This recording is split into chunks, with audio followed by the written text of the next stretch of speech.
Minta maaf kalau tak apa jelas nampaknya line saya ni ada tak apa jelas ni.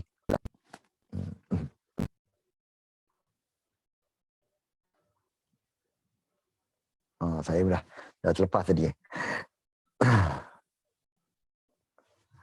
Dan melazim ia akan mereka itu takut akan dia.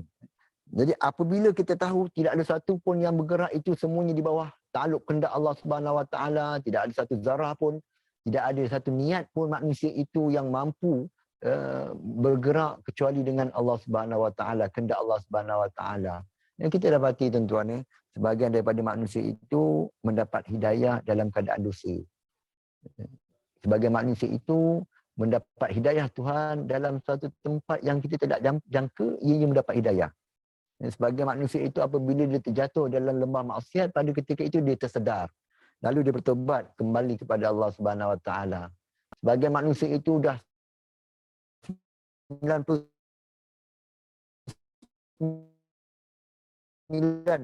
membunuh manusia. Namun Allah akan hatinya untuk bertaubat kepada Allah Taala. Jadinya hidayah unjuk Allah Ta'ala, detik-detik yang berlaku, pergerakan dalam minda kita ini, kalau Allah Ta'ala tidak gerakkan, nescaya perkara itu tidak akan berlaku. Dengan maksud yang lainnya, manusia itu mendapat petunjuk, manusia itu melakukan kebaikan, semuanya dengan rahmat Allah Ta'ala. Manusia nak melakukan kebaikan, kalau Allah Ta'ala tidak gerakkan di dalam hati mereka itu untuk melakukan perkara tersebut, maka orang tersebut tidak akan melakukan kebaikan. Oleh kerana itulah, rahmat Allah Ta'ala nak menjauhkan manusia daripada tentu untuk melakukan kebaikan. Di situ kita lihat rahmat Allah Ta'ala. Di situ kita faham bahawasanya segala amalan-amalan kita ini bukanlah sebagai kewajipan Allah Ta'ala memasukkan kita ke dalam syurga. Segala kebaikan-kebaikan manusia itu bukan mewajibkan Allah Ta'ala masukkan manusia itu ke dalam syurga, kerana perbuatan manusia itu dijadikan oleh Allah Ta'ala. Niat, gerak hati manusia itu juga Allah Ta'ala yang lintaskan. Seandainya Allah Ta'ala tidak lintaskan seorang itu melakukan kebaikan, pastilah orang itu tidak akan melakukan kebaikan. Oleh kerana itulah kita bersyukur kepada Allah Subhanahu Wa Taala kerana kita diletakkan, digerakkan oleh Allah Taala untuk melakukan perkara-perkara yang baik, dan paling bersyukur sekali Allah Taala menjadikan diri kita ini orang yang percaya kepada Allah Subhanahu Wa Taala. Dan melazim ia akan mereka itu apa? Mereka yang kenal akan sifat ketuhanan itu, lazimnya apa dia? Takut akan dia. Jadi lazim kalau kenal, kita tahu sifat begini bagian-bagian Maha Pencipta itu, secara pastinya, kalau kenal yang sebenar-benar kenal, bukan sekadar kenal pada pemikiran, bahkan kenal dengan hati perasaannya, pastilah akan timbulnya suatu sifat dinamakan sifat takwa, takut. Bahkan kita dapati sebahagian mereka, na'udzubillah min zalik, bahkan golongan-golongan seperti golongan-golongan orientalis, mereka mengkaji akan sifat-sifat Tuhan. Mereka membicarakan tentang Quran, mereka membicarakan tentang hadis, membicarakan tentang ilmu-ilmu akidah. Namun mereka tidak masuk juga Islam. Mereka tidak masuk Islam, mereka tidak takut kepada Allah Ta'ala. Kenapa? Kerana hanya mereka ini hanya kenal pada pemikiran, bukan kenal dengan perasaan dan juga hati. Begitu juga mereka-mereka yang mempunyai ilmu yang tinggi dalam ilmu akidah, tidak semestinya bersifat dengan sifat takwa seandainya tidak mengenal sifat ketuhanan itu dengan makna mengenal yang sebenar-benar kenal. Oleh kerana itulah, apabila seorang mengenal akan sifat ketuhanan, melihat sifat Tuhan itu kamalat, kesempurnaan, tidak ada satu pun kekurangan, apabila begitu mereka kenal, pastilah akan timbulnya perasaan takut mereka itu kepada Allah Subhanahu Wa Taala. Seterusnya pengarang mengatakan lagi, dan mendirikan akan hak rububiyahnya. Apabila ia kenal akan Tuhannya,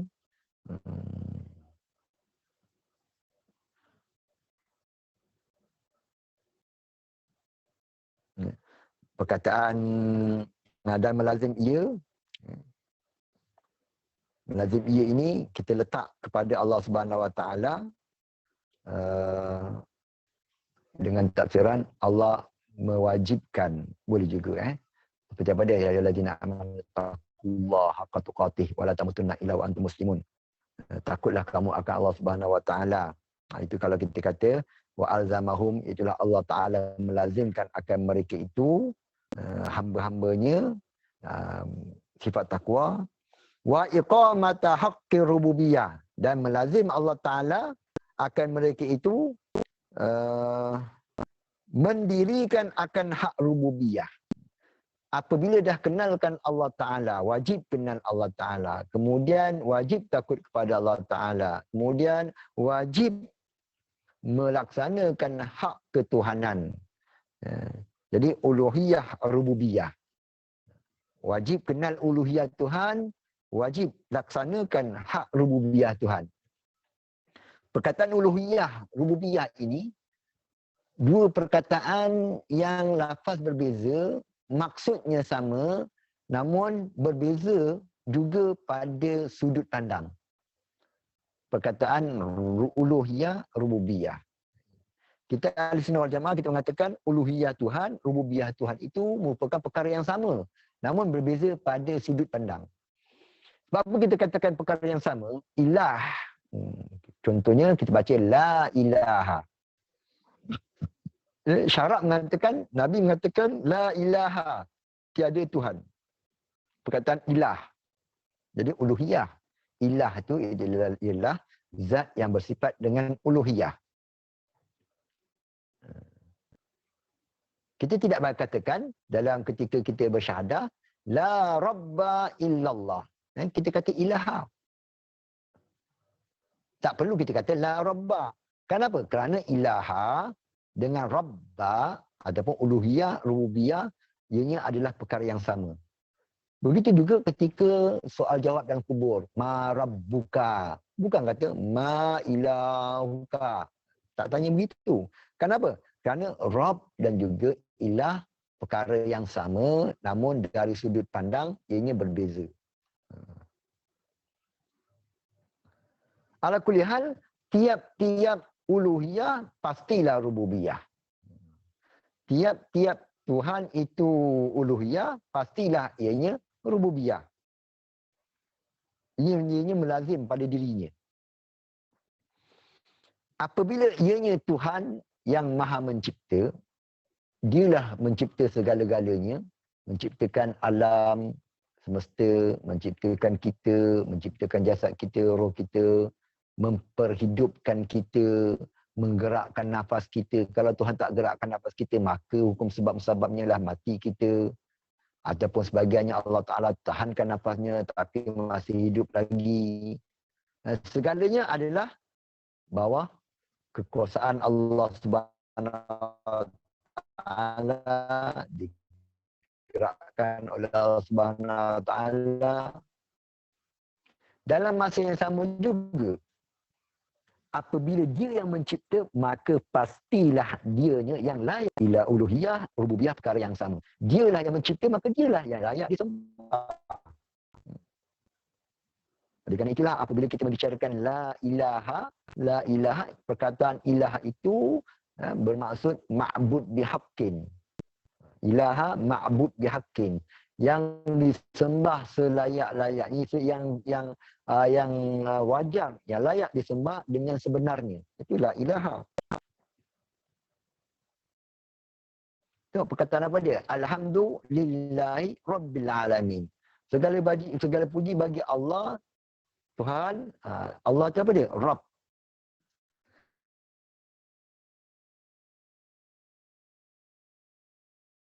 Dialah yang memiliki mentadbir dan sebagainya. Dan Allah Ta'ala lah yang membuat aturannya. Aturan untuk beribadat kepada Allah Subhanahu Wa Ta'ala juga dibuat oleh Allah Subhanahu Wa Ta'ala. Oleh kerana itu,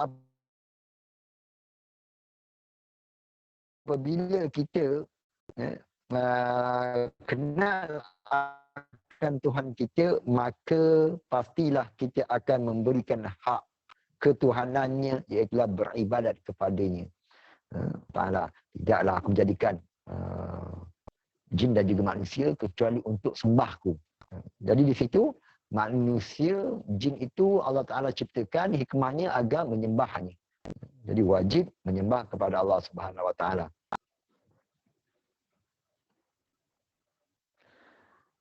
Dan kita faham di sini bahawasanya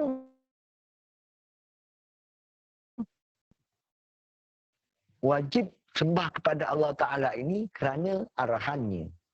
Bukan kerana dasar akal. Akal tidak dapat menentukan wajib ataupun tak wajib manusia itu menyembah Tuhan. Tidak. Bahkan apabila datangnya arahan, apabila datangnya suruhan, maka pada ketika itulah berlakunya hukum taklif, wajib menyembah Tuhan, wajib mengenal Tuhan. Seandainya Tuhan tidak suruh, maka tak wajib kita kenal Tuhan. Seandainya Tuhan tidak memberikan kewajipan kita menyembah, maka pada ketika itu tidak datangnya kewajipan. Yang dimaksud dengan penyembahan di sini, sembah di sini ialah hukum syarak. Oleh kerana itulah kita dapati Ahlussunnah wal Jamaah, kita nak syarak itu nisbah kepada syarak kerana Tuhan suruh. Kalau Tuhan tak suruh, maka tidak berlaku perkara tersebut. Oleh kerana itulah apabila tidak didatangkan para rasul, maka pada ketika itu tidak adanya hukum taklif. Tidak adanya hukum syarak. Itu kita Ahlussunnah wal Jamaah. Berbeza dengan sebagian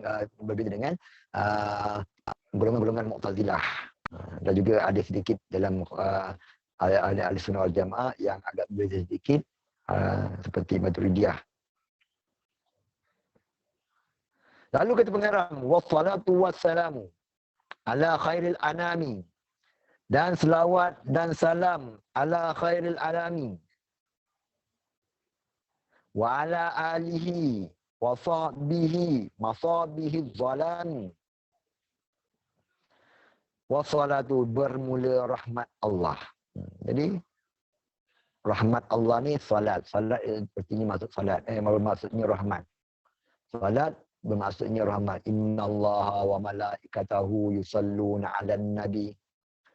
Sungguhnya Allah Taala, malaikatahu dan segala malaikat-malaikatnya berselawat mereka ke atas nabi. Ya ayyuhalladzina amanu, wahai orang-orang yang beriman, selawatlah kamu ke atasnya. Jadi selawat daripada Allah Ta'ala itu bermaksud rahmat. Cantiknya bahasa Arab. Perkataan ayat, ya ayyuhallazina amanu, innallaha wa malaikatahu, sebenarnya Allah Ta'ala berselawat. Malaikat berselawat. Wahai manusia, wahai orang beriman, selawatkanlah atas Nabi. Jadi ada 3 selawat di situ. Selawat daripada Allah Ta'ala, selawat daripada para malaikat, selawat daripada para manusia, golongan manusia. Bila selawat disandarkan kepada Allah Ta'ala, merujuk kepada maksud rahmat. Selawat yang disandarkan kepada Allah Ta'ala artinya Allah Ta'ala memberikan rahmat. Itu selawat Allah Ta'ala. Artinya Allah Ta'ala memberikan rahmat kepada junjungan mulia Nabi Muhammad sallallahu alaihi wasallam. Selawat daripada para malaikat maka dinamakan sebagai istighfar ataupun doa. Selawat yang datang daripada manusia kepada junjungan Nabi Muhammad sallallahu alaihi wasallam juga dinamakan sebagai doa. Jadi berbeza antara 3 selawat ini. Saya pun tak nak bincang panjang 2 selawat yang selepasnya, hanya membincangkan tentang selawat daripada Allah Ta'ala. Jadi Allah Ta'ala ini berselawat ke atas Nabi sallallahu alaihi wasallam bermaksud Allah Ta'ala, bermaksud rahmat Allah. Selawat dengan maksud rahmat. Rahmat ni kita dah bincangkan sebelum ini. Rahman Rahim itu dia merujuk kepada rahmah. Rahmat ni apa dia? Kalau terjemah dalam bahasa Melayunya ialah limpah kurnia, belas kasihan. Limpahan, limpah kurnia. Itu maksud yang agak lebih dekat lagi. Itulah limpahan kurniaan, limpah kurniaan. Rahmat ialah limpah kurnia. Dalam perbahasan ilmu akidah, terutamanya dalam perbincangan aliran Asy'ariyah, bila sebut saja rahmat Allah Ta'ala, sebahagian daripada ulama kita, daripada ilmuwan kita, mereka mengatakan rahmat Tuhan itu ialah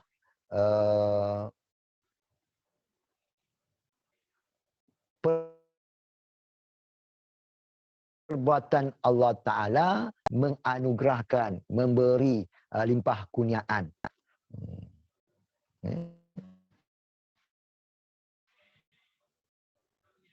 Jadi, rahmat bermaksud perbuatan Tuhan. Sebahagian daripada ilmuwan kita pula berpandangan rahmat Allah Ta'ala bermaksud merujuk kepada sifat iradah Allah Ta'ala. Sifat iradah Allah Ta'ala bererti iradatul ihsan. Kehendak memberi limpahan kurniaan Allah Ta'ala sejak azali lagi kepada Nabi Muhammad sallallahu alaihi wasallam. Kalau kita katakan rahmat Tuhan, kita berdoa, kalau katakan rahmat Tuhan kepada sekalian alam, merujuk kepada kehendak Allah Ta'ala sejak azali lagi memberi limpahan kurnia kepada alam. Ini pandangan yang kedua, ialah merujuk kepada sifat iradah. Bagaimana kita akan bicarakan akan datang, kehendak Allah Ta'ala ini sejak azali lagi. Telah pun ditentukan, telah pun berkehendak Allah Ta'ala sejak azali lagi. Kita mengambil nafas, menjadi nafas ini juga adalah rahmat Allah Ta'ala. Sejak azali lagi Allah Ta'ala tentukan berapa kali kita hirup nafas satu hari. Berapa ribu kali kita tak tahu. Saya pun tak pernah kira lagi berapa banyak nafas saya hirup satu hari 24 jam tu. Jadi sejak azali lagi Allah Ta'ala telah berkehendak memberikan kurniaan kita, makan berapa banyak, berapa umur kita, lagi apa lagi, berapa kesenangan kita semua yang melibatkan rahmat Allah Subhanahu Wa Ta'ala sejak azali. Jadi kesimpulannya macam mana? Rahmat Allah Ta'ala sebagian ilmuwan mengatakan perbuatan memberi kurniaan. Jadi hujan turun artinya rahmat turun. Artinya perbuatan Allah Ta'ala menurunkan, perbuatan Allah memberi limpah kurniaan dengan hujan tadi, maka suburlah tumbuh-tumbuhan. Rahmat Allah Ta'ala kepada masyarakat dengan maksud Tuhan memberikan kedamaian kepada masyarakat, memperlakukan kedamaian, menjadikan suasana kedamaian pada masyarakat. Itu maksudnya rahmat dalam berbentuk dan merujuk kepada perbuatan Allah Ta'ala. Jadi kesimpulannya, rahmat itu ada dua maksud, sama ada merujuk kepada perbuatan Allah Ta'ala, iaitulah perbuatan memberi limpah kurniaan. Ada juga pandangan mengatakan rahmat itu merujuk kepada kehendak Tuhan sejak azali lagi memberi limpah kurniaan. Jadi bermula rahmat Allah dan salamnya kesejahteraan, memberi kesejahteraan, mengamankan atas Nabi yang sebaik-baik manusia. Jadi Nabi SAW itu manusia yang tidak takut kecuali Allah Subhanahu Wa Ta'ala saja. Dia takut pada Tuhan saja. Jadi mereka yang mengikut, mencontoh, mengambil sifat-sifat Nabi, iaitulah mereka itu inna awliya ila khaufun alaihi wa lahum yahzanun. Aulia-aulia Allah Ta'ala itu tak takut. Mereka itu hanya takutlah kepada golongan daripada Allah Subhanahu Wa Ta'ala saja. Kenapa? Kerana selamat hanyalah daripada Allah Subhanahu Wa Ta'ala. Jadi Nabi yang sebaik-baik manusia. Bila disebut Nabi Muhammad sallallahu alaihi wasallam, Nabi itu perkataan anbiya, itu jamak anbiya. Nabi sama ada dalam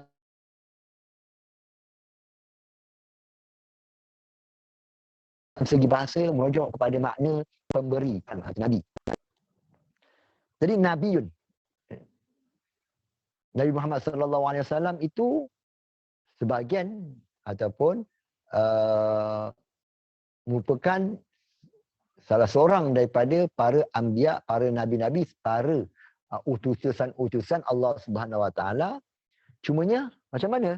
Nabi Muhammad itu sebaik-baik manusia. Jadi antara ramai-ramai para anbiya itu, Nabi Muhammad lah yang paling baik, paling sempurna, paling yang terbaik sekali. antara rasul, ulul azmi antara rasul, 25 para rasul, Nabi Muhammad sallallahu alaihi wasallam itulah juga yang paling paling baik, paling sempurna daripada rasul-rasul yang lain. Begitu juga ulul azmi, Nabi lah yang paling baik. Bahkan apabila dilihat kepada segala manusia, maka Nabi itulah sebaik-baik manusia. Apabila melihat kepada alam cakrawala semuanya, sebaik-baiknya ciptaan Allah Ta'ala itu ialah manusia itu sendiri. Kenapa? Manusia itu adalah khalifah. Khalifah Allah Ta'ala di muka bumi ini. Jadi sebaik-baiknya ialah manusia. Jadi Nabi Muhammad itu ialah sebaik-baik manusia. Yang dimasukkan dengan khair, sebaik-baik ini sama ada nisbah zahirnya, nisbah batinnya. Nisbah zahirnya, nisbah tubuh badan, jisim-jisimnya. Begitulah juga nisbah sifat-sifat akhlaknya. Begitulah juga dengan membicarakan tentang roh Nabi. Roh Nabi lah yang paling sempurna lagi. Apabila membicarakan tentang apa? Membicarakan tentang nasab keturunan. Nabi lah yang paling terbaik. Oleh kerana itulah Nabi itu digelarkan dengan Al-Mustafa. Mustafa artinya yang terpilih. Terpilih daripada apa? Antaranya ialah terpilih dari sudut selain daripada roh, selainnya itu ialah nasab keturunan Nabi. Nabi Muhammad SAW, ayahandanya, ibundanya Abdullah. Kemudian apa? Siti Aminah. Kemudian sampai jalurnya kepada apa dia? Kepada Nabi Ismail, kepada Nabi Ibrahim, sampailah kepada Nabi Adam. Sehingga ulama mengatakan bahawasanya ketika zaman jahiliah pada ketika itu, manusia cara pernikahan mereka pelbagai, ya. Ada yang dah dirasuk oleh rasukan ajaran-ajaran pemikiran terpesong. Namun Nabi SAW susul galur perkahwinan mereka adalah mengikut millat Ibrahim, mengikut syariat, mengikut perintah para Nabi Ibrahim alaihissalam sebagainya. Oleh kerana itu perkahwinan antara susul galur titik nasab Nabi SAW, perkahwinan mereka, pernikahan yang menurut agama. Terpelihara, tidak ada sebahagian, contohnya sebahagian daripada golongan sebahagian daripada golongan kafir-kafir Quraisy, mereka ada sampai peringkat macam mana? Berkongsi-kongsi pasangan. Contoh, ada yang perkahwinan yang berbagai-bagai jenis. Berbeza dengan Nabi SAW. Perkahwinan Nabi sendiri, perkahwinan ibu bapanya, sampai peringkat atas, semuanya adalah pernikahan, perkahwinan yang berbentuk millah, bentuk agama. Maka lahirlah Nabi SAW. Itu nama sebagai Mustafa. Kita lihat lagi Mustafa macam mana lagi. Dalam adik-beradik, dalam perkahwinan Siti Aminah dan juga Abdullah, tidak ada anak bagi mereka kedua ini kecuali Nabi Muhammad SAW. Lalu hikmah itulah kita lihat Allah Ta'ala mengangkatkan wafatkan ayahnya Abdullah ketika Nabi dalam kandungan.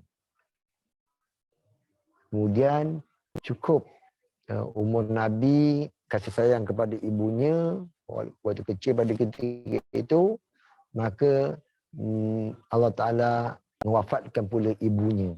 Jadi Nabi tak ada adik-adik yang lain. Oleh kerana itulah susul galur nasab itu pun kita tengok terpilih. Hanya Nabi SAW. Kalau Nabi ada adik-beradik, segi nisbahnya di situ, maka ada dua di situ. Nasab daripada yang terpilih ada lagi dua. Namun apa yang berlaku, realitinya hanyalah Nabi seorang saja daripada nasab Siti Aminah dan juga ayahnya itulah Abdullah. Itu dari sudut nasab keturunan jasad Nabi SAW.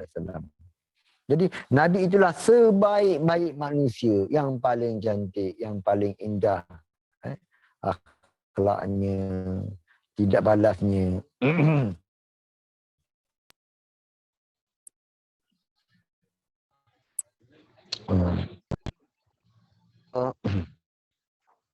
InsyaAllah kita sambung lagi pada masa yang akan datang, sampai dan atas segala kekurangan Kekurangan itulah daripada diri saya sendiri. Saya akhirnya bila taufiq wa hidayah. Assalamualaikum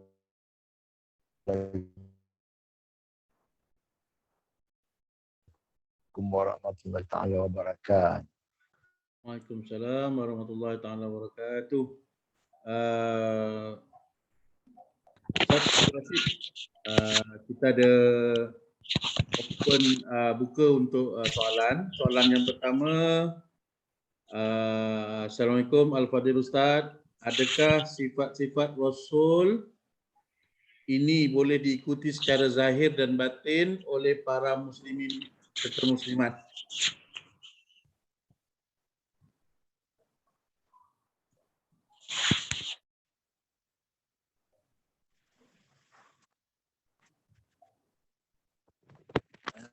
Assalamualaikum warahmatullahi wabarakatuh. Jadi kana lakum fi Rasulillah uswatun hasanah. Semuanya pada Rasulullah sallallahu alaihi wasallam itu ikutan yang elok. Jadi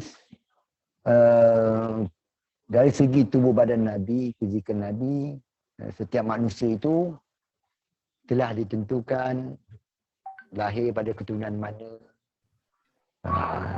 Kalau kita ni dah memang daripada sejak azali lagi, kita ni memang keturunan Melayu, maka Melayu lah kita. Tak boleh lah jadi muka Arab. Kalau hidung dah kemek jenis yang tak lancung je. Cumanya, perkara yang dilihat ialah dalaman. Oleh kerana itulah, kana khuluqul Quran. Adalah akhlak Nabi itu Al-Quran. Jadi, mengikut Al-Quran, iaitulah kita lihat juga pada akhlak Nabi. Akhlak Nabi macam mana? Segala tindak tanduk Nabi, sifat-sifat Nabi, itu sebenarnya menjadi tauladan kita, ikutan kita. Bukan sekadar apabila membaca hadis, khuzu anni manasikakum. Ambil daripada aku cara nak melakukan ibadat haji. Sallu kama ra'aitumuni usalli. Semayanglah kamu sebagaimana kamu melihat aku salat. Semayang. Bukan itu saja. Bahkan segala sifat Nabi yang boleh dibentuk. Segala sifat Nabi yang boleh kita bentuk diri kita. Ini dinamakan sebagai sifat yang boleh dibentuk. Seperti apa dia? Sifat ikhlas, suatu sifat dalaman kita yang boleh dibentuk.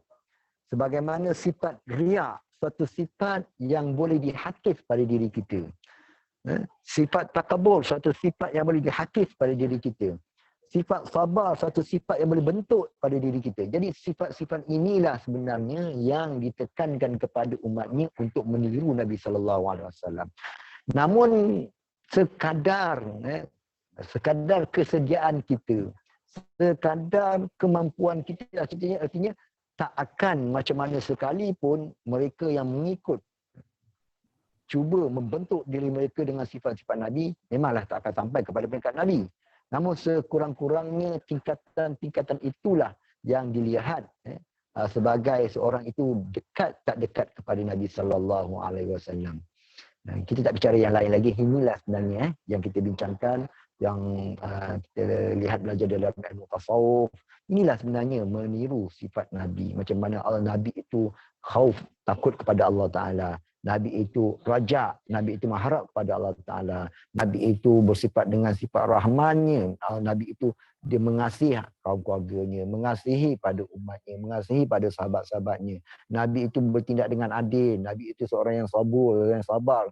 Nabi itu sebagai yang bijaksana. Cuba kita pun juga mengikut cara Nabi. Itulah, jangan menjadikan otak kita ini bodoh dan sebagainya. Berbagai lagi yang ada sifat-sifat pada Nabi itu, itulah sebenarnya yang ditekankan kepada umat untuk mengikutnya. Wallahu ta'ala alam bisawab. Ustaz, ada lagi dua soalan. Soalan yang kedua, Assalamualaikum warahmatullahi wabarakatuh. Ustaz, adakah memadai mengaji kitab Hidayatus Sibyan untuk mencukupkan ilmu fardu ain? Dan satu lagi, mengenal Allah, adakah memadai dengan belajar uluhiyah, rububiyah dan asma wa sifat? Minta penjelasan Ustaz. sekali memadaikah mempelajari Hidayatus Subyan Dia sebenarnya kalau kita belajar tanpa kitab pun tak ada masalah. Kitab ini hanyalah wasail. Kitab ini sebagai perantara saja. Kalau orang dulu kadang sebagian daripada mereka belajar perukunan saja. Sebagian mereka tak ada kitab pun. Cuma musafahah. Artinya dari mulut ke mulut. Daripada guru kepada murid. Daripada ayah kepada anak. Namun kitab ini suatu wasilah, suatu pengantaraan, suatu cara untuk kita mempelajarinya. Jadi kitab, berbagai-bagai kitab, berbagai-bagai lapisan masyarakat, berbagai-bagai lapisan pemikiran. Jadi sebenarnya nak katakan sebagai fardu ain itu bukanlah sebenarnya dilihat kepada kitab, tapi dilihat kepada penghuraian pada gurunya. Dan yang dimasukkan dengan wajib fardu ain itu dia bukanlah sampai peringkat kita mendaqaiq perkara yang halus-halus dibincangkan dalam akidah, tidak. Sekadar kita kenal apa yang Allah Taala yang Nabi suruh kita kenal, takat itu saja. Wallahu taala a'lam bissawab.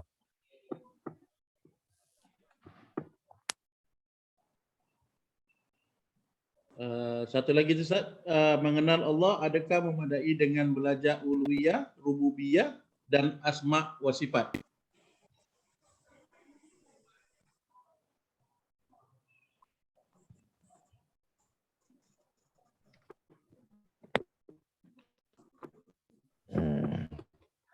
Terima kasih Ustaz pada bertanya tadi.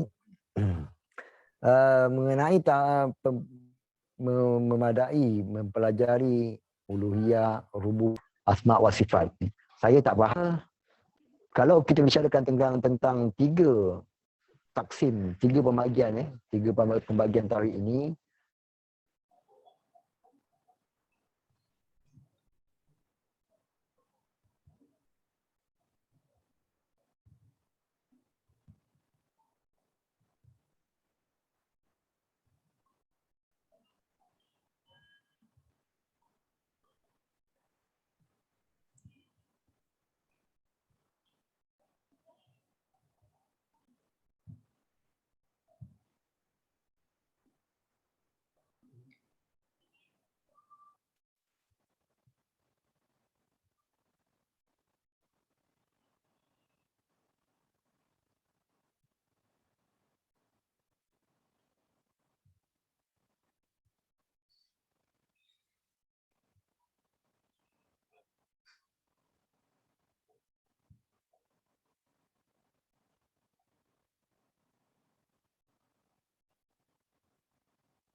maaf putus tadi. Ya.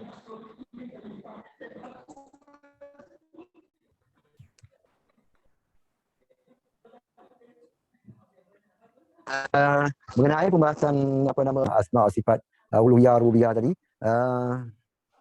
ni bicara saya tak faham lah maksud soalannya, minta maaf saya sama ada merujuk tauhid tiga ini merujuk kepada pemikiran golongan-golongan Salafi Wahabi ataupun bagaimana seandainya ia membicarakan tentang taksim tiga ini, pembagian tiga tauhid ini yang dibawakan oleh golongan-golongan Wahabi, di situ kita banyak membicarakan ataupun kita sebagai ahli sunnah kita banyak tidak bersetuju dengan kesan daripada huraian pembagian tiga mereka itu. Itu sebenarnya perbincangan ataupun kritikan-kritikan ahli sunnah wal jamaah terhadap golongan-golongan Salafi Wahabi. Dalam masa yang sama juga kita tidak mengingkari ilmuwan-ilmuwan ahli sunnah wal jamaah menggunakan istilah uluhiyah, rububiyah, asma wa sifat, namun tidak sebagaimana yang difahami oleh golongan-golongan Salafi Wahabi. Jadi kita membicarakan dengan cara kita yang turun-temurun daripada para ilmuwan-ilmuwan kita Ahlussunnah wal Jamaah. Tidak sebagaimana yang diberikan, yang dihuraikan oleh golongan-golongan Taimiyyin. Wallahu taala alam bisawab. Terima kasih di atas penerangan dan perkongsian berkenaan dengan ilmu tauhid dan pengajian kitab As-Sibyan. Untuk para hadirin sekalian, kelas pengajian kitab As-Sibyan ni akan berlangsung pada minggu hadapan bagi siri kedua, Rabu malam Khamis minggu hadapan ya. Jadi sama-samalah kita untuk hadirkan diri dan mendengar perkongsian ilmu serta pengajian kitab. Jadi terima kasih diucapkan kepada Ustaz Abdul Rashid Muhammad Akif di atas perkongsian ilmu pada siri pertama ini. Kita ada 10 siri, jadi sama-samalah kita kuatkan semangat kita untuk berada di majlis ilmu ini sehingga siri ke-10 nanti insya-Allah. Jadi sebelum mengakhiri majlis, pihak Urustia minta jasa baik Ustaz untuk membacakan sedikit doa lah bagi menutup majlis ini. Dipersilakan Ustaz.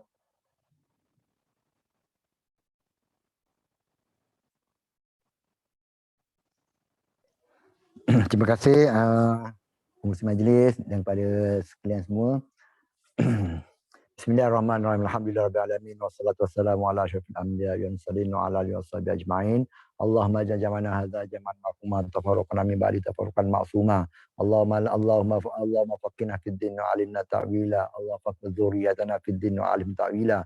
Allahumma khtim lana bi husnil khatimah wa la takhtim alaina ya Allah bi su'il khatimah. Wa sallallahu ala sayyidina Muhammadin wa ala alihi washabihi wa barik wasallam. Alhamdulillahirabbil alamin. Terima kasih Ustaz. Amin amin ya rabbal alamin. Maka dengan doa tadi maka baiklah kelas kita, kelas pengajian tafakur kitab As-Sibyan siri pertama. Jadi saya mewakili pihak Urustia memohon ampun dan maaf sekiranya terdapat kekurangan. Maklumlah melalui online dan di kawasan Jelebu sendiri ada hujan lebat pada malam ni, jadi agak mencabar jugalah untuk kita punya teknikal. Jadi terima kasih sekali lagi pada Ustaz Abdul Rashid kerana sudi bekerjasama dengan kami pihak Pejabat Agama Islam Daerah Jelebu. Kita tangguhkan majlis kita dengan umul kita. Terima kasih Ustaz. Terima kasih banyak. Assalamualaikum. Terima kasih banyak.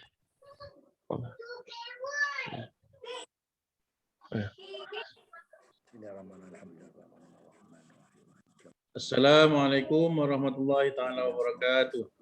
Waalaikumsalam warahmatullahi wabarakatuh.